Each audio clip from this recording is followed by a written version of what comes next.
उपलब्धि देखें तो अभी तक सच में बहुत अच्छी उपलब्धि है। के सिद्धार्थ सर, मुझे आपसे अब ये समझना है, ये तो रूस की बात हो गई, लूना 25 की बात हो गई, लेकिन जो हमारे इसरो के एक्सपर्ट है, हमारे जो वैज्ञानिक हैं, इससे क्या क्या सबक ले सकते हैं, क्योंकि हमारे पास जो 48 घंटे का वक्त है वो भी बहुत क्रूशियल है। देखिए, ये सबक लेने वाली बात नहीं है। सबक लेने वाली बात इसलिए नहीं है कि दोनों में समानता नहीं थी। एक 10 दिनों में वहां पहुंचा, एक कम से कम एक महीने ले रहा वहां पहुंचने के लिए, नंबर एक। दूसरा, दोनों के डिजाइन में फर्क था, दोनों के उद्देश्य में फर्क था, दोनों के ईंधन में फर्क था उस स्थान पर, दोनों के परिचालन में फर्क था, दोनों के लैंडिंग स्थान पर फर्क था। तो ये सबक लेने वाली बात नहीं है। लेकिन इसरो ने क्या किया है कि इसरो ने कि फेल नहीं करे, फेल करने के लिए जितने कंपोनेंट्स हो सकते हैं उसको पहले ही उन्होंने ले लिया कि अच्छा इस कारण से फेल कर सकता है, ईंधन खराब होगा तो हम लोग ऐसा करते हैं, ईंधन थोड़ा और डाल देते हैं। अच्छा, ऐसा होगा कि जो जगह मिले वो जगह उबड़ खाबड़ हो तो हो सकता है वहां लैंड करे तो उसके चारों तक के ठीक से लैंड नहीं कर पाए। तो सिद्धार्थ जी, ये जिस तरीके से लूना 25 क्रैश हुआ है, क्योंकि सालों की मेहनत लगती है, बहुत सारा पैसा लगता है, लेकिन ये समझना चाह रही हूँ क्योंकि 49 साल बाद जो है रशिया की तरफ से ये कोशिश की गई थी कि एक बार फिर से चांद तक पहुंचा जाए, क्या इसे जल्दबाजी समझा जाए? क्योंकि ये भी कहा जा रहा है कि एक छोटा रास्ता जो है वो लूना 25 ने चांद तक पहुंचने के लिए लिया था। छोटा रास्ता तो इसलिए लिया था कि रशिया का रॉकेट बहुत पावरफुल था, इसलिए छोटा रास्ता लिया था, और जल्दबाजी कोई नहीं कर सकता है। आप सोचिए, इसमें रूस की इज्जत इन्वॉल्व थी, रूस का स्टैटिक पार्ट इन्वॉल्व था इसमें, और तो और यहाँ पर उसे लैंड करना था। तो ये काम वो लोग खुद करते रहेंगे। उनके सरकार की ऐसी मतलब काम करने की पद्धति है कि वो धीरे धीरे काम कर रहे होंगे और फिर कहा कि हम लोग छोड़ रहे हैं। वहां तक तो समस्या नहीं आई, हम लोग को भी समस्या नहीं आई है यहाँ तक, लेकिन अंतिम समय तक बहुत सारी समस्याएं आ सकती हैं, क्योंकि वेरिएबल्स इतने अधिक हो जाते हैं और वो वेरिएबल जिसके बारे में हमें कोई जानकारी है ही नहीं। दूसरी बात आप समझिए कि जब अपोलो लैंड किया था तो अपोलो में लोग थे, उस स्थान पर आदमी था जो कि देख पाता कि कहाँ उतरना है कहाँ नहीं। यहाँ पर यह स्थिति नहीं थी, वहां पर व्यक्ति भी थे जो इस बात को मैन्यूवर कर सकते थे। अब सब कुछ यहाँ पर पृथ्वी से होता है, इतना मैन्यूवर, तो यह काम कहीं से भी आसान नहीं होता है। ऐसा अब कर नहीं कह सकती है कि अमेरिका चला जाएगा तो अमेरिका भी लैंड ही कर जाएगा, और वो भी दक्षिणी ध्रुव पर, क्योंकि ध्रुव पर जो ग्रेविटी का सिचुएशन होता है, गुरुत्व का, वो ऊपर नीचे होते रहता है, आगे पीछे होते रहता है, उसका मान भी बदलते रहता है उस स्थान पर। इसलिए ऐसा आप नहीं कह सकती कि उसने जल्दीबाजी की। वो जल्दीबाजी इसलिए थी क्योंकि वो काबिल है, उसके पास में ऐसी गाड़ी थी कि तेज दौड़ सके, तो तेज दौड़ा उसने वहां पर। तो इसका डिजाइन कहीं बेहतर था। आप देखेंगे लूना बहुत ही उन्नत टेक्नोलॉजी पर था, लेकिन चंद्रमा के दक्षिणी ध्रुव पर लैंड करना कोई आसान काम थोड़े ही है। अब इस संदर्भ में अगर भारत में वास्तविक रूप में लैंड कर जाता है और भारत हम लोग लैंड कराने में सक्सेसफुल हो पाते हैं, तो आप सोचिए पूरी दुनिया के लिए कितना बड़ा टेक्नोलॉजी स्टेटमेंट होगा। एक एस्पेक्ट है, यह एक एस्पेक्ट पहलू है, भारत को उस मुकाम पर पहुंचा देगा जो अपोलो ने अमेरिका के साथ में किया था। वह एक मुकाम पर पहुंचा देगा कि इंडिया का टेक्नोलॉजी सबसे सर्वोत्तम है। और आप बात करती हैं कि जो आत्मनिर्भर भारत, उसको इतना अधिक पुश मिलेगा कि कोई सोच भी नहीं सकता है। ठीक है सर, हमें वक्त देने के लिए बहुत शुक्रिया।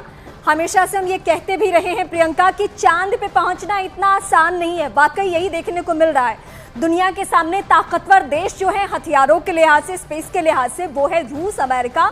लेकिन अब देखिए उसका जो लूना 25 वो क्रैश हो चुका है और हम भारतवासी इस उम्मीद के साथ है कि जल्द ही हमें खुशखबरी मिलने वाली है।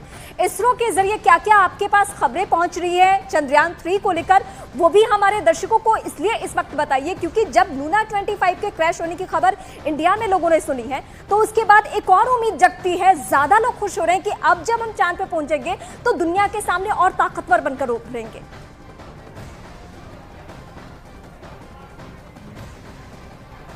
देखिए, अंतरिक्ष में जो भी इस तरीके के अभियान किए जाते हैं, जैसे कि आज भी जब एक्सपर्ट से मेरी बात हो रही थी और जब भी लूना और चंद्रयान की कंपैरिजन की हम बात कर रहे हैं, तो एक्सपर्ट्स मानते हैं कि अंतरिक्ष में हेल्दी कंपटीशन अच्छा है। और ऐसे में अगर लूना की बात की जाए तो लूना चंद्रयान से कई मायनों में डिफरेंट था, क्योंकि लूना के पास कोई रोवर नहीं था। चंद्रयान एक रोवर लेकर जा रहा है। लूना का मिशन 1 साल का था, चंद्रयान केवल 14 दिन और 1 लूनर डे, यानी कि चांद का 1 दिन और हमारे 14 दिन अर्थ के, इसके लिए ये पूरा मिशन है। दोनों के ऑब्जेक्टिव्स जो थे वो कहीं ना कहीं एक जैसे थे कि वहां की मिट्टी में क्या पाया जा रहा है, किस तरीके का खनिज है वहां पर, क्या रेयर मिनरल्स हैं, इन्हीं को खोजना था, लेकिन डिफरेंस फिर भी था। और जैसे कि मैं अगर लूना की बात करूं तो रशिया के पास इतने पावरफुल लॉन्चिंग व्हीकल्स हैं कि लूना को कुछ इस तरीके से लॉन्च किया गया था कि जिस तरीके से हमने कई तस्वीरों में देखा है कि भारत के चंद्रयान को अर्थ की ऑर्बिट पर तकरीबन 5 चक्कर लगे थे अर्थ के ग्रेविटेशनल फोर्स से बाहर जाने में। ये लूना को केवल 1 ही चक्कर लगा था। ये रास्ता छोटा नहीं था, ये रास्ता ये था कि पावरफुल लॉन्चर उनके पास था, जिसकी वजह से केवल 1 चक्कर में ही वो अर्थ के रास्ते को, ग्रेविटेशनल फोर्स को क्रॉस करके लूनर ऑर्बिट की तरफ बढ़ गए थे। तो ये काफी ज्यादा डिफरेंसेस इन दोनों में है। लेकिन अगर हम चंद्रयान की बात करें तो डीबूस्टिंग की प्रोसेस हमारे यहाँ चल रही है और हमारे लिए भी आने वाले जो दिन है वो बेहद अहम है, क्योंकि जैसे ही हम उस जोन में जाते हैं जहां पर डीबूस्टिंग करनी होती है। फिलहाल क्रैश जरूर हुआ है, ये जानकारी जुटाई जाएगी कि आखिर क्यों क्रैश हुआ। लेकिन जिस तरीके से के सिद्धार्थ से हमारी लगातार बात हो रही थी, मैं प्रियंका आपके पास लौट रही हूँ, लेकिन देखिए जिस तरीके से अब सवाल ये उठता है कि जिस तरीके से जो साइंटिस्ट हमारे साथ जुड़े हुए थे वो बता रहे थे कि प्रपोर्शन से लेकर ग्रेविटी, हर चीज का ध्यान जो है अब रखा जाएगा। आखिरी के जो 15 मिनट होते हैं लैंडिंग से ठीक पहले के, वो बहुत ज्यादा ध्यान रखने वाले होते हैं, क्योंकि ऐसे में क्रैश लैंडिंग जो है वो बहुत ज्यादा खतरनाक हो जाती है। और इसीलिए ये कोशिश की जाती है कि जल्द से जल्द सेफ्टी लैंडिंग जो है वो की जा सके। इस वक्त की सबसे बड़ी खबर मिशन चंद्रयान 3 को लेकर मिल रही है। चांद पर चंद्रयान 3 की लैंडिंग के वक्त में बदलाव हो चुका है। जी हाँ, खबर के मुताबिक 23 अगस्त को चंद्रयान शाम 6:04 पर, दरअसल 23 अगस्त को हम ये बता रहे हैं कि आपको आखिर कब जो है लैंड करेगा। 6:04 पर चांद की सतह पर ये उतरेगा और साथ ही इसके पहले चांद पर शाम 5:47 पर चंद्रयान की लैंडिंग होनी थी, यानी कि 17 मिनट की देरी हुई है। और अब इस समय में तब्दीलियां हो चुकी हैं, यानी चंद्रयान 3 अब 17 मिनट की देरी से चांद पर लैंड करने वाला है। ये भी खबर अब से कुछ ही देर पहले आई है। एक एक करके हम बड़ी बातें आपको इस वक्त बता रहे हैं कि क्या क्या टेक्निकल चीज़ें हैं जिससे दिक्कतें आ सकती हैं, या कहाँ पे इसरो के जो एक्सपर्ट्स हैं, जो वैज्ञानिक हैं, वो स्मूथली अभी आगे वो बढ़ रहे हैं, और कहाँ पे लूना 25 को ज़्यादा मुश्किलों का सामना करना पड़ा। और देखिए जिस तरीके से बताया जा रहा था कि चांद का जो साउथ पोल है वो बहुत ज़्यादा डिफिकल्ट है लैंडिंग के लिए, और इसीलिए ये कोशिश जो है की जा रही है कि आखिर तो चंद्रयान 3 की लैंडिंग का जो है समय बदला है। शाम 6:04 पर जो है वो लैंडिंग की जाएगी। लगातार हमारे साथ साइंटिस्ट के सिद्धार्थ बने हुए। सिद्धार्थ जी, 17 मिनट की देरी की कोई खास वजह बताई जा रही है?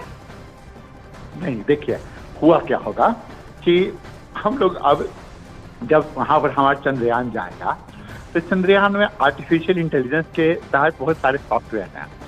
हो सकता है सतह के ऊपर हम लोग होवर करें मतलब 100 मीटर के ऊपर में जाकर 2 मिनट में नहीं, 3 मिनट नहीं, हो सकता है 15 मिनट हम लोग देखें कि कौन सी जगह अच्छी हो सकती है जहां पर उतरा जाए, और इसीलिए ये समय संभव से लिया गया होगा। दूसरा, जब मैनूवर कर रहे हैं हम लोग जल्दीबाजी क्यों करें? आप 5:45 बजे उतरिए या 6:15 बजे उतरिए, इससे अंततः आपको उतरने की बात करती है। और वैसे भी हम लोग तो चाह ही रहते कि हम लोग 23 को या 24 को उतरे वहां पर। तो जो परिवर्तन आया होगा, जो परिस्थिति उत्पन्न हुई होगी, वही यहाँ उत्पन्न हुई होगी कि कुछ मैन्यूवरिंग को और अच्छी तरीके से कर रहे होंगे वो। दूसरी बात कि वह और भी समय लेना चाह रहे होंगे कि 100 मीटर के ऊपर जाकर चंद्रमा की सतह के ऊपर में चंद्रयान क्या करेगा कि चारों तरफ की नजर दौड़ाएगा, और वह नजर दौड़ा कर देखेगा कि कहाँ पर सबसे अच्छा लैंडिंग हो सकता है। उसमें वह जल्दीबाजी नहीं करना चाह रहे होंगे। ये 2 तत्व अभी हमारे सामने मौजूद आ रहे हैं। सर, इसी में एक और सवाल मैं ऐड करती हूं, जो सवाल हमने आपसे समझना चाहा कि वक्त में क्यों तब्दीलियां की गई है। और दरअसल क्या रूस के एक्सपर्ट्स जो हैं, यानी वैज्ञानिक जो हैं वहां के, और हमारे इसरो के वैज्ञानिक हैं, क्या इनकी आपसी कोई बातचीत भी हुई होगी? क्योंकि लूना 25 को अभी तक लैंड करना था, क्रैश होने से पहले ही ये समय में तब्दीलियों की खबर आ गई थी। देखिए, ये आइडेंटिटी की बात है ना। आप ऐसा समझिए कि रूस लैंड करना चाह रहा है, भारत लैंड करना चाह रहा है। यहाँ पर दोनों के पास है लगभग सिमिलर, रूस के पास में अधिक डेटा होगा, लेकिन भारत का जो एक चंद्रयान का सबसे पहला था, भारत ने ही सबसे पहली बार वहां पर हाइड्रोक्सिल मतलब पानी की खोज की थी उस स्थान पर। यहाँ पर उनको अगर समस्या आ रही होगी तो उनका यान टेक्नोलॉजिकली डिफरेंट है। हम लोग बात करके उनको क्या कह पाएंगे, कुछ भी नहीं कर पाएंगे इस स्थान पर। उनका सॉफ्टवेयर अलग है, हम लोग भी बात करके उनको क्या सजेस्ट करेंगे, कुछ भी नहीं कर पाएंगे। उनकी क्या स्ट्रैटेजी रही है उसके लैंड कराने की, वह उनकी है, वो भी हमें पता नहीं है, तो हम लोग क्या सजेस्ट कर पाएंगे उन्हें। हम लोग सिर्फ इतनी ही बातें बता सकते हैं, और ये बातें सभी लोग उन लोगों ने साझा किया होगा कि चंद्रमा की स्थिति क्या है, वहाँ का तथाकथित वायुमंडल कैसा है, वहाँ पर ग्रेविटी की सिचुएशन कैसा है उस स्थान पर, दक्षिणी ध्रुव पर क्या मिल रहा है, वहाँ की जियोलॉजी कैसी है, वहाँ पर ग्रेविटी कितनी वैरी कर रही है। इस डेटा को हम लोगों ने शेयर किया होगा। यह सलाह कोई दे ही नहीं सकता, न वो दे सकते हैं न हम दे सकते हैं, दोनों में से कोई भी नहीं दे सकता। सिद्धार्थ जी, एक और बात मैं आपसे यहाँ पर समझना चाह रही हूँ। थोड़ी देर पहले आपने जिक्र किया था कि जब लैंडिंग होती है, खासकर साउथ पोल पर अगर लैंडिंग की जा रही है मून में, तो खास तौर पर ध्यान रखा जाता है प्रमोशन का, साथ ही प्रपोर्शन के साथ साथ ग्रेविटी का ध्यान रखा जाता है। तो क्या ये सभी बातें जो है चंद्रयान 3 की लैंडिंग के वक्त भी गौर की जाएंगी? क्योंकि आपने कहा कि 15 मिनट जो है वो बहुत ज्यादा इंपॉर्टेंट हो जाते हैं लैंडिंग से पहले। देखिए, जिस बात का ध्यान रखा गया है, हो सकता है कि चंद्रयान वहां पर धम से गिर जाए, इसके लिए उसमें शॉक ऑब्जर्वर दिए हुए हैं, बाउंस नहीं करेगा। ऐसा नहीं करेगा कि वो गिरने के बाद में बाउंस किया, एक बार बाउंस किया तो उल्टा पुल्टा हो गया और बेचारे खामिचित हो जाएगा चंद्रयान। तो उसमें शॉक ऑब्जर्वर दिए हुए हैं कि जहां गिरे धप से उस स्थान पर बैठ जाए। हमने खासकर ऐसे शब्दों का उपयोग किया कि दर्शक को जो है उनको समझ में आ जाए, पहली बात। दूसरी बात है कि जहां पर वो लैंड करेगा, जिस स्थान पर भी, वो जगह खूब अच्छी तरीके से चुनेगा, और वो चुनने के लिए उसके पास में सॉफ्टवेयर है, उसके पास में इतने सारे पिक्चर्स हैं, उसके पास में आर्टिफिशियल इंटेलिजेंस है, उसके पास में ईंधन है, और उसके पास में उस ईंधन का उपयोग करने की क्षमता भी है। तो इस रूप में चीज किया गया है। और तीसरी बात है कि अगर कहीं भी उसे दिक्कत आती है तो 23 क्यों लैंड करेगा, वो 24 को लैंड करेगा। क्यों ऐसा करेगा? क्योंकि लैंड करना इंपॉर्टेंट है, यह इंपॉर्टेंट नहीं है कि वह लैंड कर गया किसी तरीके से। तो यहाँ इसको कहते हैं हम लोग कि बिल्ट इन बैकअप, मतलब कि एक सिस्टम दूसरा फेल किया तो तीसरा फेल किया तो चौथा। तो ये सारी चीजें हैं उसमें इंक्लूडेड हैं, उसमें सम्मिलित है। इसलिए हम लोगों ने जानबूझ के इसको फेल प्रूफ बनाने का काम किया है। ठीक है सर, प्रूफ नहीं। एक बड़ी खबर दर्शकों को बता दें, फिर हम आपका रुख करेंगे। इस वक्त की सबसे बड़ी खबर यही है, समय में थोड़ी सी तब्दीलियां, लेकिन इन तब्दीलियों से बहुत ज्यादा फर्क पड़ने वाला नहीं है। एहतियातन कदम उठाया गया है, ये जिसके बारे में एक्सपर्ट के जरिए हम आप तक खबरें पहुंचा भी रहे हैं। तो चंद्रयान 3 की लैंडिंग में थोड़ा सा बदलाव किया गया है। 23 अगस्त को शाम 6:04 पर अब ये लैंड करेगा। हर कोई इस बात की दुआ कर रहा है कि सेफ्टी लैंडिंग जो है वो किसी तरीके से हो। हालांकि 17 मिनट की देरी जो है वो की गई है, 17 मिनट बाद अब जो है लैंड करेगा। पहले 5:47 पर लैंड होना था, लेकिन अब 6:04 पर लैंड होगा, क्योंकि साइंटिस्ट के मानते हैं कि हमें कोई जल्दबाजी नहीं है, हम चाहते हैं आसानी से लैंडिंग हो और सेफ लैंडिंग हो, और इसीलिए टेक्निकलिटीज को ध्यान में रखते हुए शाम 6:04 पर अब चंद्रयान 3 चांद पर लैंड होगा। तो इस वक्त की सबसे बड़ी खबर, और हमारी सहयोगी प्रियंका इस वक्त हमारे साथ जुड़ रही है। एक बार फिर से हम उनका रुख करेंगे। प्रियंका, एक्सपर्ट के बहुत ज्यादा फर्क पड़ने वाला नहीं है, एहतियातन कदम उठाया गया है, ये जिसके बारे में एक्सपर्ट के जरिए हम आप तक खबरें पहुंचा भी रहे हैं। तो चंद्रयान 3 की लैंडिंग में थोड़ा सा बदलाव किया गया। 23 अगस्त को शाम 6:04 पर अब ये लैंड करेगा। हर कोई इस बात की दुआ कर रहा है कि सेफ्टी लैंडिंग जो है वो किसी तरीके से हो। हालांकि 17 मिनट की देरी जो है वो की गई है, 17 मिनट बाद अब जो है लैंड करेगा। पहले 5:47 पर लैंड होना था, लेकिन अब 6:04 पर लैंड होगा, क्योंकि साइंटिस्ट के मानते हैं कि हमें कोई जल्दबाजी नहीं है, हम चाहते हैं आसानी से लैंडिंग हो और सेफ लैंडिंग हो, और इसीलिए टेक्निकलिटीज को ध्यान में रखते हुए शाम 6:04 पर अब चंद्रयान 3 चांद पर लैंड होगा। तो इस वक्त की सबसे बड़ी खबर, और हमारी सहयोगी प्रियंका इस वक्त हमारे साथ जुड़ रही है। एक बार फिर से हम उनका रुख करेंगे।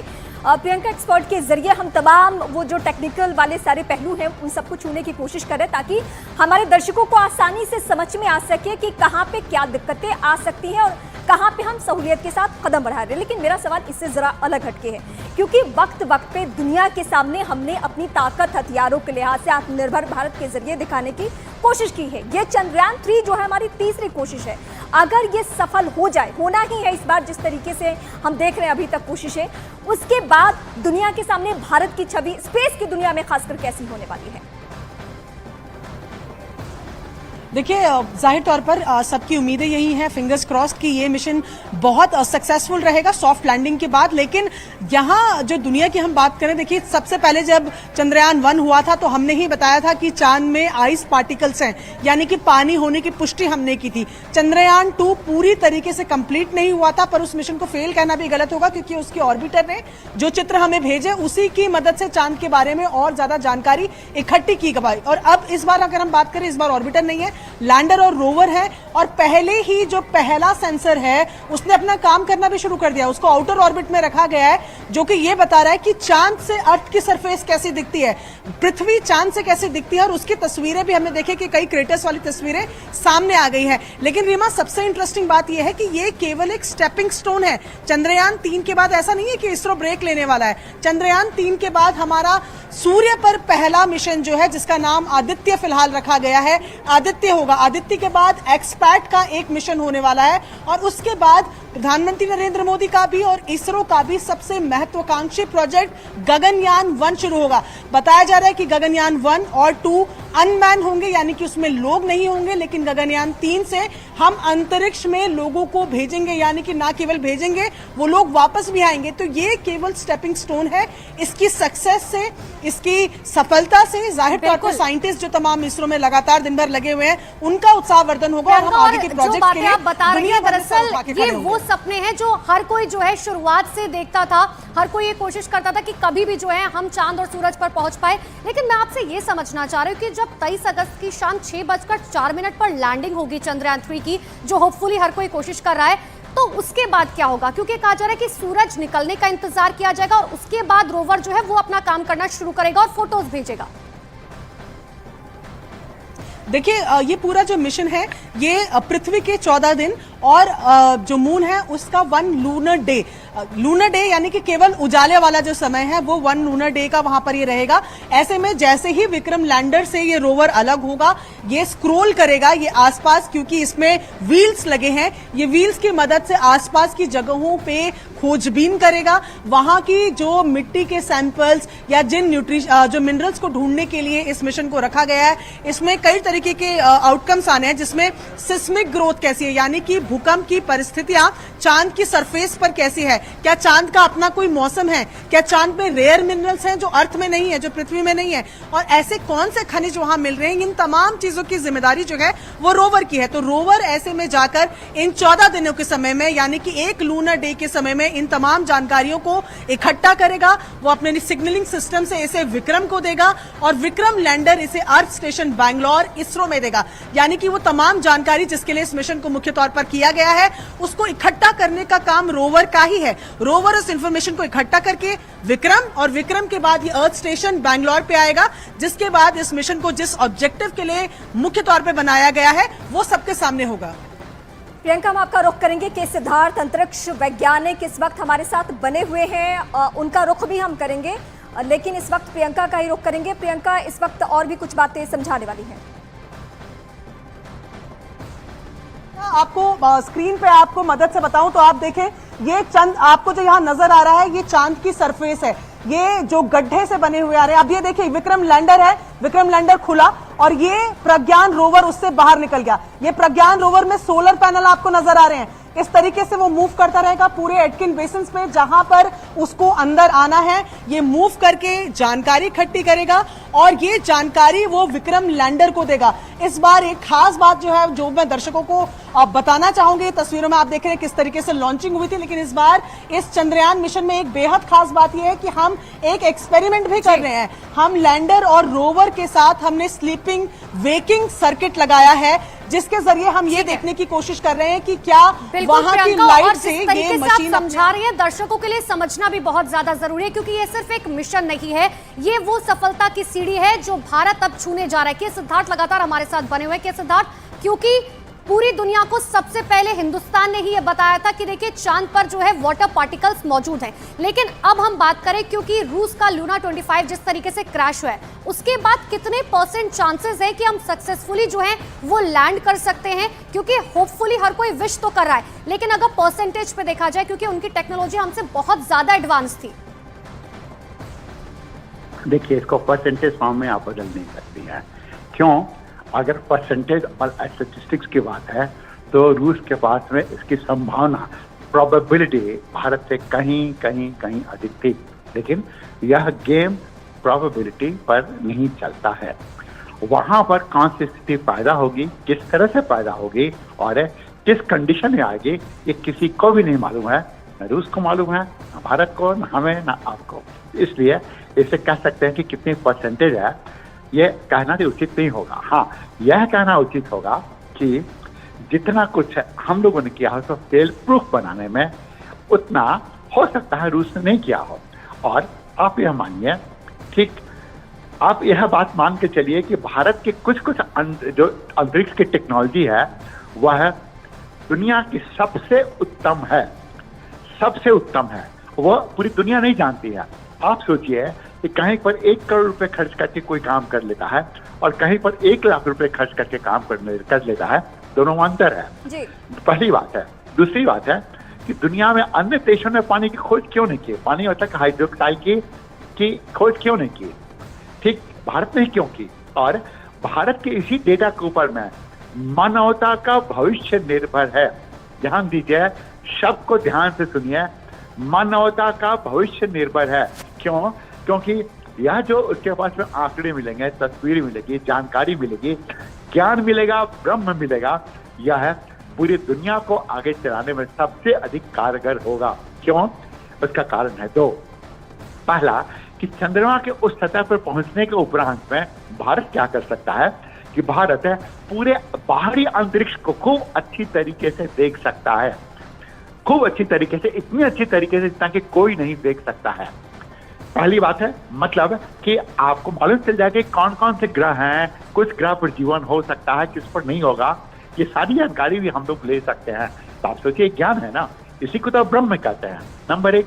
दूसरा, चंद्रमा पर उतरने के बाद में क्या हो सकता है, ये जो हाइड्रोक्साइड है, ये हाइड्रोक्साइड है, यह भी चीज कर सकता है कि रॉकेट के लिए, जो नए रॉकेट आएंगे उनके लिए ईंधन का काम करेगा। अब अगर नए रॉकेट के ईंधन का काम करेगा तो आप पृथ्वी से कहीं पर रॉकेट क्यों भेजेंगे, मंगल ग्रह पर रॉकेट क्यों भेजेंगे? आप भेजेंगे कहाँ से? चंद्रमा से। क्यों? क्योंकि नया रॉकेट आ जाएगा और पृथ्वी का ग्रेविटेशन कहीं कहीं अधिक है, चंद्रमा का ग्रेविटेशन अधिक है ही नहीं। तो चंद्रमा के ग्रेविटेशन से वह आसानी से जा सकता है किसी भी स्थान पर।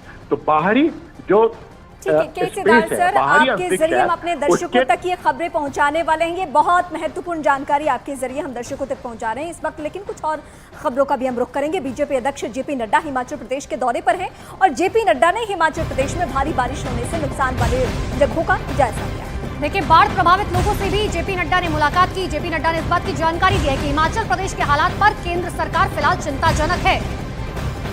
हालात पर पीएम मोदी की भी नजर है। पीएम रूस के चंद्रमा मिशन को बड़ा झटका लगा है। सोमवार को चंद्रमा की सतह पर लैंडिंग की तैयारी में लगा इसका सुपरक्राफ्ट लूना 25 क्रैश हो गया। और इस वक्त की सबसे बड़ी खबर आपको बता रहे हैं। जानकारी के मुताबिक लूना 25 प्रमोशनल मैनूवर के समय चंद्रमा की सतह से टकरा गया था और इसी वजह से वो दुर्घटना का शिकार हो गया। शुरुआती जांच के आधार पर यह इस वक्त माना जा रहा है कि चंद्रमा की सतह से टकराने के बाद लूना 25 से उनका संपर्क टूट गया था और इसी वजह से वो लैंडिंग से पहले क्रैश हो गया। और इस वक्त की देखिए सबसे बड़ी खबर आपको बता रहे हैं। देखिए, 2 दिन पहले चंद्रयान 3 से 2 दिन पहले जो है लैंडिंग होनी थी लूना 25 की, लेकिन चांद की सतह से टकराने की वजह से रूस का ये मिशन फेल हो गया है। और ये भी कहा जा रहा था कि पहले से दरअसल कोई टेक्निकल दिक्कत आ रही थी। हालांकि रूस के साइंटिस्ट लगातार इस बात का दावा कर रहे थे कि देखिए, जितनी टेक्निकलिटीज है उन सबको सॉल्व कर लिया जाएगा और हमारा ये मिशन सक्सेसफुल होगा। लेकिन रूस को ये बहुत बड़ा झटका लगा है। तो रूस के वैज्ञानिकों के चेहरे उतर चुके हैं, लेकिन इस वक्त जो भारत की उम्मीदें हैं, खासकर इसरो के वैज्ञानिकों की जो उम्मीदें हैं, वो बहुत ज्यादा बढ़ी हुई है। इस वक्त सबसे बड़ी जानकारी हम अपने दर्शकों को ही बता रहे हैं और इस वक्त हम सीधे अपनी सहयोगी प्रियंका कांडपाल का रुख करते हैं। प्रियंका, एक तरफ हम भारतवासी जो हैं वो बेहद उत्साहित हैं इस बात से लेकर कि चांद के बेहद करीब हम पहुंच चुके हैं, लेकिन रूस को जो लूना 25 के जरिए झटका लगा है उसको हम किस तरीके से देखें? देखिए, महत्वाकांक्षी प्रोजेक्ट था। रशिया की भी अगर बात करें, 49 सालों बाद मून पर अपना कोई मिशन रशिया ने भेजा था। 10 अगस्त को लूना 25 को लॉन्च किया गया था और महज 11 दिन में ये लैंड भी करने वाला था, यानी कि 21 अगस्त को लैंड करने वाला था बनिस्बत हमारे, क्योंकि हमारे पूरे मिशन की अगर बात की जाए तो 40 दिन का टाइम था और ये केवल 11 दिन में लैंड करने वाला था। इसके कई कारक हैं, लेकिन जिस तरीके से एक दिन से लगातार टेक्निकल ग्लिच की बात आ रही थी, बताया जा रहा था कि संपर्क लूना 25 का अपने अर्थ स्टेशन से टूट गया है। काफी कोशिशें वैज्ञानिकों ने वहां पर की, लेकिन 49 साल बाद रशिया का चांद के साउथ पोल पर जाने का जो सपना था वो टूटा और बताया जा रहा है कि क्रैश लैंडिंग हो गई, यानी कि अब किसी भी तरीके से लूना 25 के साथ कोई संपर्क रशिया का जो अर्थ स्टेशन है वो साथ नहीं पा रहा है। जी रीमा। बिल्कुल, और ज्यादा बातचीत के लिए हमारे साथ के सिद्धार्थ साइंटिस्ट जो हैं वो जुड़ चुके हैं। सर, आपका बहुत बहुत स्वागत है, लेकिन सबसे पहले आपसे टेक्निकलिटी समझना चाहेंगे। कहा जा रहा है कि ऑर्बिट फेस बदलने के दौरान जो है ये क्रैश हो गया। बिल्कुल ठीक है। देखिए, स्पेस में इतने वेरिएबल्स काम करते हैं, इतने ढेर सारे, कुछ में से एक दो भी वेरिएबल होते हैं जो अगर काम नहीं कर किया या एक दो वेरिएबल आगे पीछे हो गया, हमें जानकारी भी नहीं मिल पाती है। अच्छा, दूसरी बात है कि जो अंतिम आधे घंटे का समय रहता है, 15 मिनट का समय रहता है, वो बहुत ही क्रूशियल होता है, क्योंकि उसमें जो रॉसकॉस्मोस है वो जमीन से भी नियंत्रित नहीं कर पाता। वो आर्टिफिशियल इंटेलिजेंस के द्वारा ही वहाँ पर उसके भीतर में काम कर सकता था। तो जो स्थिति हुई वो स्थिति यह हुई कि उसे एक रास्ते पर चलना था, उस रास्ते से वो भटक गया, किसी कारण से भटक गया। इन लोगों ने उसको वापस लाने की कोशिश की, वापस लाने की लाख कोशिशों के बावजूद वह वापस नहीं ला पाए उस रास्ते पर, और वह अंततः क्या हुआ कि अंततः जिस दिशा में जाना था, जैसे जाना था वैसे चला गया और क्रैश कर गया। तो वो इस कारण से हुआ होगा कि ग्रेविटी मून के ऊपर में जो होती है, चंद्रमा के ऊपर में होती है, वो इतनी डिफरेंट होती है कि वो पता नहीं चल पाता है।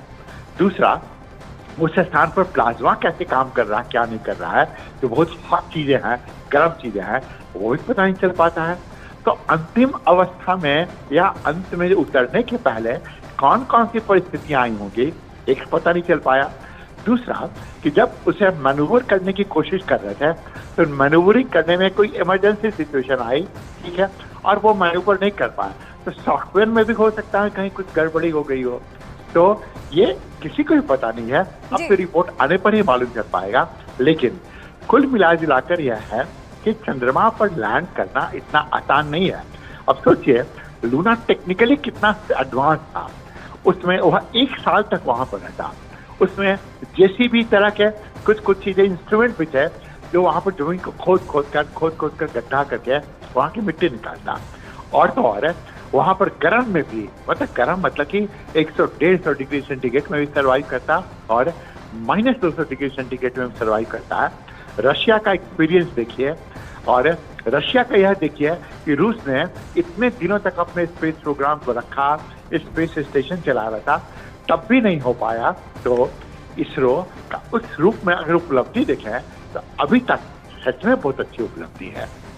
के सिद्धार्थ सर, मुझे आपसे अब ये समझना है, ये तो रूस की बात हो गई, लूना 25 की बात हो गई, लेकिन जो हमारे इसरो के एक्सपर्ट है, हमारे जो वैज्ञानिक हैं, इससे क्या क्या सबक ले सकते हैं, क्योंकि हमारे पास जो 48 घंटे का वक्त है वो भी बहुत क्रूशियल है। देखिए, ये सबक लेने वाली बात नहीं है। सबक लेने वाली बात इसलिए नहीं है कि दोनों में समानता नहीं थी। एक 10 दिनों में वहां पहुंचा, एक कम से कम एक महीने ले रहा वहां पहुंचने के लिए, नंबर 1। दूसरा, दोनों के डिजाइन में फर्क था, दोनों के उद्देश्य में फर्क था, दोनों के ईंधन में फर्क था उस स्थान पर, दोनों के परिचालन में फर्क था, दोनों के लैंडिंग स्थान पर फर्क था। तो ये सबक लेने वाली बात नहीं है। लेकिन इसरो ने क्या किया है कि इसरो ने कि फेल नहीं करे, फेल करने के लिए जितने कंपोनेंट्स हो सकते हैं उसको पहले ही उन्होंने ले लिया कि अच्छा इस कारण से फेल कर सकता है, ईंधन खराब होगा, तो हम लोग ऐसा करते हैं, ईंधन थोड़ा और डाल देते हैं। अच्छा, ऐसा होगा कि जो जगह मिले वो जगह उबड़ खाबड़ हो तो सकता है वहाँ लैंड करे तो उसके चारों चक्के ठीक से लैंड नहीं कर पाए। तो सिद्धार्थ जी, ये जिस तरीके से लूना 25 क्रैश हुआ है, क्योंकि सालों की मेहनत लगती है, बहुत सारा पैसा लगता है, लेकिन ये समझना चाह रही क्योंकि 49 साल बाद जो है रशिया की तरफ से ये कोशिश की गई थी कि एक बार फिर से चांद तक पहुंचा जाए, क्या इसे जल्दबाजी समझा जाए? क्योंकि ये भी कहा जा रहा है कि एक छोटा रास्ता जो है वो लूना 25 ने चांद तक पहुंचने के लिए लिया था। छोटा रास्ता तो इसलिए लिया था कि रशिया का रॉकेट बहुत पावरफुल था, इसलिए छोटा रास्ता लिया था, और जल्दबाजी कोई नहीं कर सकता है। आप सोचिए, इसमें रूस की इज्जत इन्वॉल्व थी, रूस का स्ट्रेटेजिक पार्ट इन्वॉल्व था इसमें, और तो और है यहाँ पर उसे लैंड करना था। तो ये काम वो लोग खुद करते रहेंगे, उनके सरकार की ऐसी मतलब काम करने की पद्धति है कि वो धीरे धीरे काम कर रहे होंगे और फिर कहा कि हम लोग छोड़ रहे हैं। वहां तक तो समस्या नहीं आई, हम लोग को भी समस्या नहीं आई है यहाँ तक, लेकिन अंतिम समय तक बहुत सारी समस्याएं आ सकती हैं, क्योंकि वेरिएबल्स इतने अधिक हो जाते हैं, और वो वेरिएबल जिसके बारे में हमें कोई जानकारी है ही नहीं। दूसरी बात आप समझिए कि जब अपोलो लैंड किया था तो अपोलो में लोग थे, उस स्थान पर आदमी था जो कि देख पाता कि कहाँ उतरता है कहाँ नहीं। यहाँ पर यह स्थिति नहीं थी, वहां पर व्यक्ति भी थे जो इस बात को मैन्यूवर कर सकते थे। अब सब कुछ यहाँ पर पृथ्वी से होता है, इतना मैन्यूवर, तो यह काम कहीं से भी आसान नहीं होता है। ऐसा अब कर नहीं कह सकती है कि अमेरिका चला जाएगा तो अमेरिका भी लैंड ही कर जाएगा, और वो भी दक्षिणी ध्रुव पर, क्योंकि ध्रुव पर जो ग्रेविटी का सिचुएशन होता है, गुरुत्व का, वो ऊपर नीचे होते रहता है, आगे पीछे होते रहता है, उसका मान भी बदलते रहता है उस स्थान पर। इसलिए ऐसा आप नहीं कह सकती उसने जल्दीबाजी की। वो जल्दीबाजी इसलिए थी क्योंकि वो काबिल है, उसके पास में ऐसी गाड़ी थी कि तेज दौड़ सके, तो तेज दौड़ा उसने वहां पर। तो इसका डिजाइन कहीं बेहतर था। आप देखेंगे लूना बहुत ही उन्नत टेक्नोलॉजी पर था, लेकिन चंद्रमा के दक्षिणी ध्रुव पर लैंड करना कोई आसान काम थोड़े ही है। अब इस संदर्भ में अगर भारत में वास्तविक रूप में लैंड कर जाता है और भारत हम लोग लैंड कराने में सक्सेसफुल हो पाते हैं, तो आप सोचिए पूरे दुनिया के लिए कितना बड़ा टेक्नोलॉजी स्टेटमेंट होगा। एक एस्पेक्ट है, यह एक एस्पेक्ट पहलू है, भारत को उस मुकाम पर पहुंचा देगा जो अपोलो ने अमेरिका के साथ में किया था, वह एक मुकाम पर पहुंचा देगा कि इंडिया का टेक्नोलॉजी सबसे सर्वोत्तम है। और आप बात करती हैं कि जो आत्मनिर्भर भारत, उसको इतना अधिक पुश मिलेगा कि कोई सोच भी नहीं सकता है। ठीक है सर, हमें वक्त देने के लिए बहुत शुक्रिया। हमेशा से हम ये कहते भी रहे हैं प्रियंका कि चांद पे पहुंचना इतना आसान नहीं है, वाकई यही देखने को मिल रहा है। दुनिया के सामने ताकतवर देश जो है हथियारों के लिहाज से, स्पेस के लिहाज से, वो है रूस, अमेरिका, लेकिन अब देखिए उसका जो लूना 25 वो क्रैश हो चुका है, और हम भारतवासी इस उम्मीद के साथ है कि जल्दी हमें खुशखबरी मिलने वाली है। इसरो के जरिए क्या क्या आपके पास खबरें पहुंच रही है चंद्रयान 3 को लेकर, वो भी हमारे दर्शकों को इसलिए इस वक्त बताइए क्योंकि जब लूना 25 के क्रैश होने की खबर इंडिया में लोगों ने सुनी है, तो उसके बाद एक और उम्मीद जगती है, ज्यादा लोग खुश हो रहे हैं कि अब जब हम चांद पे पहुंचेंगे तो दुनिया के सामने और ताकतवर बनकर उभरेंगे।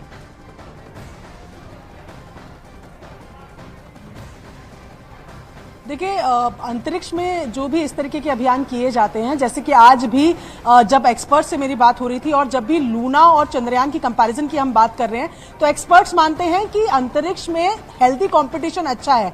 और ऐसे में अगर लूना की बात की जाए तो लूना चंद्रयान से कई मायनों में डिफरेंट था, क्योंकि लूना के पास कोई रोवर नहीं था। चंद्रयान एक रोवर लेकर जा रहा है। लूना का मिशन 1 साल का था, चंद्रयान केवल 14 दिन और 1 लूनर डे, यानी कि चांद का 1 दिन और हमारे 14 दिन अर्थ के, इसके लिए ये पूरा मिशन है। दोनों के ऑब्जेक्टिव्स जो थे वो कहीं ना कहीं एक जैसे थे कि वहां की मिट्टी में क्या पाया जा रहा है, किस तरीके का खनिज है वहां पर, क्या रेयर मिनरल्स हैं, इन्हीं को खोजना था, लेकिन डिफरेंस फिर भी था। और जैसे कि मैं अगर लूना की बात करूं तो रशिया के पास इतने पावरफुल लॉन्चिंग व्हीकल्स हैं कि लूना को कुछ इस तरीके से लॉन्च किया गया था कि जिस तरीके से हमने कई तस्वीरों में देखा है कि भारत के चंद्रयान को अर्थ की ऑर्बिट पर तकरीबन 5 चक्कर लगे थे अर्थ के ग्रेविटेशनल फोर्स से बाहर बाहर जाने में ये लूना को केवल एक ही चक्कर लगा था। ये रास्ता छोटा नहीं था, ये रास्ता ये था कि पावरफुल लॉन्चर उनके पास था, जिसकी वजह से केवल एक चक्कर में ही वो अर्थ के रास्ते को, ग्रेविटेशनल फोर्स को क्रॉस करके लूनर ऑर्बिट की तरफ बढ़ गए थे। तो ये काफी ज्यादा डिफरेंसेस इन दोनों में है। लेकिन अगर हम चंद्रयान की बात करें तो डी बूस्टिंग की प्रोसेस हमारे यहाँ चल रही है और हमारे लिए भी आने वाले जो दिन है वो बेहद अहम है, क्योंकि जैसे ही हम उस जोन में जाते हैं जहां पर डी बूस्टिंग करनी होती है। फिलहाल क्रैश जरूर हुआ है, ये जानकारी जुटाई जाएगी कि आखिर क्यों क्रैश हुआ।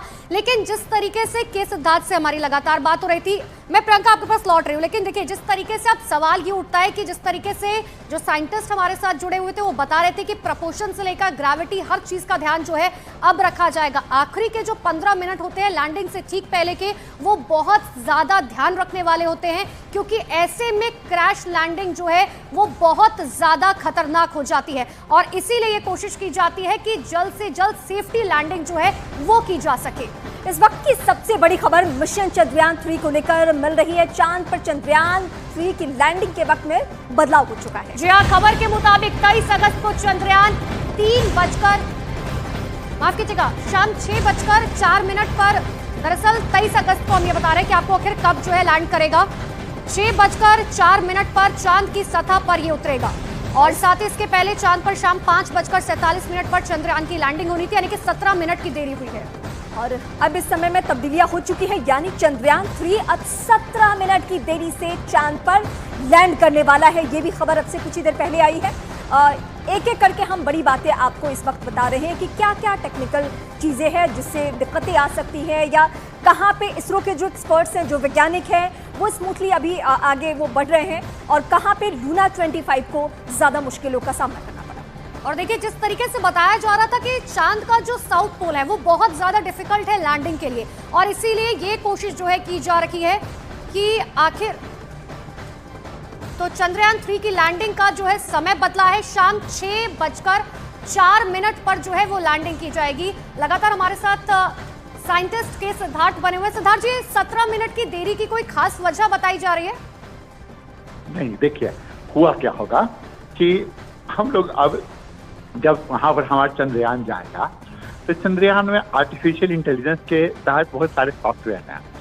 हो सकता है सतह के ऊपर हम लोग होवर करें मतलब 100 मीटर के ऊपर में जाकर 2 मिनट में नहीं, 3 मिनट में नहीं, हो सकता है 15 मिनट हम लोग देखें कि कौन सी जगह अच्छी हो सकती है जहां पर उतरा जाए, और इसीलिए ये समय संभवतः लिया गया होगा। दूसरा, जब मैनूवर कर रहे हैं हम लोग जल्दीबाजी क्यों करें?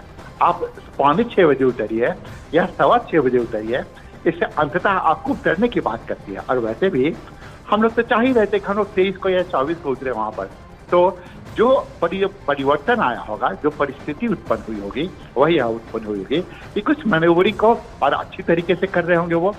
दूसरी बात कि वह और भी समय लेना चाह रहे होंगे कि 100 मीटर के ऊपर जाकर चंद्रमा की सतह के ऊपर में चंद्रयान क्या करेगा कि चारों तरफ की नजर दौड़ाएगा और वह नजर दौड़ा कर देखेगा कि कहाँ पर सबसे अच्छा लैंडिंग हो सकता है। उसमें वह जल्दीबाजी नहीं करना चाह रहे होंगे। ये 2 तत्व अभी हमारे सामने मौजूद आ रहे हैं। सर, इसी में एक और सवाल मैं ऐड करती हूं, जो सवाल हमने आपसे समझना चाहा कि वक्त में क्यों तब्दीलियां की गई है।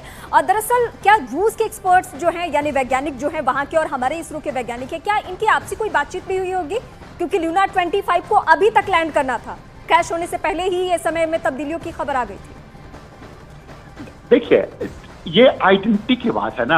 हाँ। आप ऐसा समझिए कि रूस लैंड करना चाह रहा है, भारत लैंड करना चाह रहा है। यहाँ पर दोनों के पास है लगभग सिमिलर, रूस के पास में अधिक डेटा होगा, लेकिन भारत का जो चंद्रयान का सबसे पहला था, भारत ने ही सबसे पहली बार वहां पर हाइड्रोक्सिल मतलब पानी की खोज की थी उस स्थान पर। यहाँ पर उनको अगर समस्या आ रही होगी तो उनका यान टेक्नोलॉजिकली डिफरेंट है। हम लोग बात करके उनको क्या कह पाएंगे? कुछ भी नहीं कर पाएंगे इस स्थान पर। उनका सॉफ्टवेयर अलग है, हम लोग भी बात करके उनको क्या सजेस्ट करेंगे? कुछ भी नहीं कर पाएंगे। उनकी क्या स्ट्रैटेजी रही है उसके लैंड कराने की, वह उनकी है, वो भी हमें पता नहीं है, तो हम लोग क्या सजेस्ट कर पाएंगे उन्हें? हम लोग सिर्फ इतनी ही बातें बता सकते हैं, और ये बातें सभी लोग से उन लोगों ने साझा किया होगा कि चंद्रमा की स्थिति क्या है, वहाँ का तथाकथित वायुमंडल कैसा है, वहाँ पर ग्रेविटी की सिचुएशन कैसा है उस स्थान पर, दक्षिणी ध्रुव पर क्या मिल रहा है, वहाँ की जियोलॉजी कैसी है, वहां पर ग्रेविटी कितनी वैरी कर रही है, इस डेटा को हम लोगों ने शेयर किया होगा। यह सलाह कोई दे ही नहीं सकता, न वो दे सकते हैं न हम दे सकते हैं, दोनों में से कोई भी नहीं दे सकता। सिद्धार्थ जी, एक और बात मैं आपसे यहाँ पर समझना चाह रही हूँ। थोड़ी देर पहले आपने जिक्र किया था कि जब लैंडिंग होती है, खासकर साउथ पोल पर अगर लैंडिंग की जा रही है मून में, तो खास तौर पर ध्यान रखा जाता है प्रमोशन का, साथ ही प्रपोर्शन के साथ साथ ग्रेविटी का ध्यान रखा जाता है। तो क्या ये सभी बातें जो है चंद्रयान 3 की लैंडिंग के वक्त भी गौर की जाएंगी? क्योंकि आपने कहा कि 15 मिनट जो है वो बहुत ज्यादा इंपॉर्टेंट हो जाते हैं लैंडिंग से पहले। देखिए, जिस बात का ध्यान रखा गया है, हो सकता है कि चंद्रयान वहां पर धम से गिर जाए, इसके लिए उसमें शॉक ऑब्जर्वर दिए हुए हैं, बाउंस नहीं करेगा। ऐसा नहीं करेगा कि वो गिरने के बाद में बाउंस किया, एक बार बाउंस किया तो उल्टा पुल्टा हो गया और बेचारे निश्चित हो जाएगा चंद्रयान। तो उसमें शॉक ऑब्जर्वर दिए हुए हैं कि जहां गिरे धप से उस स्थान पर पहुंच जाए। हमने खासकर ऐसे शब्दों का उपयोग किया कि दर्शक को जो है उनको समझ में आ जाए, पहली बात। दूसरी बात है कि जहां पर वो लैंड करेगा, जिस स्थान पर भी, वो जगह खूब अच्छी तरीके से चुनेगा। और वो चुनने के लिए उसके पास में सॉफ्टवेयर है, उसके पास में इतने सारे पिक्चर्स हैं, उसके पास में आर्टिफिशियल इंटेलिजेंस है, उसके पास में ईंधन है, और उसके पास में उस ईंधन का उपयोग करने की क्षमता भी है। तो इस रूप में चीज किया गया है। और तीसरी बात है कि अगर कहीं भी उसे दिक्कत आती है तो 23 को क्यों कर लैंड करेगा, वो 24 को लैंड करेगा। क्यों ऐसा करेगा? क्योंकि लैंड करना इंपॉर्टेंट है, यह इंपॉर्टेंट नहीं है कि वह लैंड कर गया किसी तरीके से। तो यह इसको कहते हैं हम लोग कि बिल्ट इन बैकअप, मतलब कि एक सिस्टम दूसरा फेल किया तो तीसरा फेल किया तो चौथा। तो ये सारी चीजें हैं उसमें इंक्लूडेड हैं, उसमें सम्मिलित है। इसलिए हम लोगों ने जानबूझ के इसको फेल प्रूफ बनाने का काम किया है, ठीक है सर, सक्सेस प्रूफ नहीं। एक बड़ी खबर दर्शकों को बता दें, फिर हम आपका रुख करेंगे। इस वक्त की सबसे बड़ी खबर यही है, समय में थोड़ी सी तब्दीलियां, लेकिन इन तब्दीलियों से बहुत ज्यादा फर्क पड़ने वाला नहीं है। एहतियातन कदम उठाया गया है ये, जिसके बारे में एक्सपर्ट के जरिए हम आप तक खबरें पहुंचा भी रहे हैं। तो चंद्रयान 3 की लैंडिंग में थोड़ा सा बदलाव किया गया। 23 अगस्त को शाम 6:04 पर अब ये लैंड करेगा।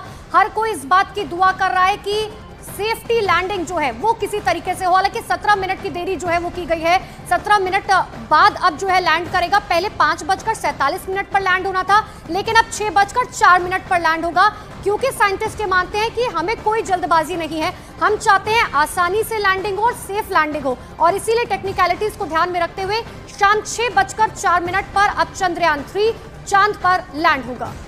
तो इस वक्त की सबसे बड़ी खबर, और हमारी सहयोगी प्रियंका इस वक्त हमारे साथ जुड़ रही है। एक बार फिर से हम उनका रुख करेंगे। प्रियंका, एक्सपर्ट के